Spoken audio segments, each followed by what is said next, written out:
నా ప్రియమైన బిడ్డా, నీ పరిస్థితి ఎప్పటికీ ఇలానే ఉంటుందని అనిపిస్తోందా? నీ హృదయంలో నిరాశ భారంగా ఉందా? కానీ విను, నీ దేవుడైన నేను నీ పరిస్థితిని చూసి మౌనంగా లేను. నువ్వు ఇప్పుడు చూస్తున్నది ఒక ఋతువు మాత్రమే, నీ జీవితపు అంతిమ గమ్యం కాదు. నీ కన్నీళ్లను నేను లెక్కపెడుతున్నాను. నీ నిశ్శబ్ద ప్రార్థనలను కూడా నేను వింటున్నాను. మనుషులు నిన్ను అర్థం చేసుకోకపోయినా, నేను నిన్ను పూర్తిగా అర్థం చేసుకుంటున్నాను. ఇప్పుడే మార్పు కనిపించకపోయినా, నేనే నీ వెనుక పని చేస్తున్నాను. మూసుకుపోయిన తలుపుల వెనుక కూడా నేను నీ కోసం కొత్త ద్వారాలు సిద్ధం చేస్తున్నాను. నీ ఓటమి అనిపిస్తున్న చోట నేనే విజయానికి బీజం వేస్తున్నాను. భయపడకుము. ఈ పరిస్థితి శాశ్వతం కాదు. నీ బాధకు గడువు ఉంది. నీ నిరీక్షణకు ప్రతిఫలం ఉంది. నేను నీకు ఇచ్చిన వాగ్దానం తప్పదు. నువ్వు అలసిపోయినప్పుడు నా దగ్గరకు రా. నీ భారాన్ని నా మీద వేయి.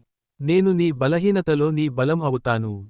నీ చీకటిలో నీ వెలుగు అవుతాను. నీ సందేహంలో నీ సమాధానం అవుతాను. నీ భవిష్యత్తు నా చేతిలో సురక్షితంగా ఉంది. నిన్ను అవమానం నుండి ఘనతకు, కన్నీళ్ల నుండి సంతోషానికి, కొరత నుండి సమృద్ధికి నేను తీసుకువెళ్తాను. నా బిడ్డ, ఇది అంతం కాదు, ఇది కొత్త ఆరంభం. నన్ను నమ్ము. నేను నీతో ఉన్నాను. ఎప్పటికీ నీతోనే ఉంటాను. ఆశీర్వాదములతో, నీతో ఉండే నీ దేవుడు. నమ్మితే ఆమెన్ అని టైపు చెయ్యి.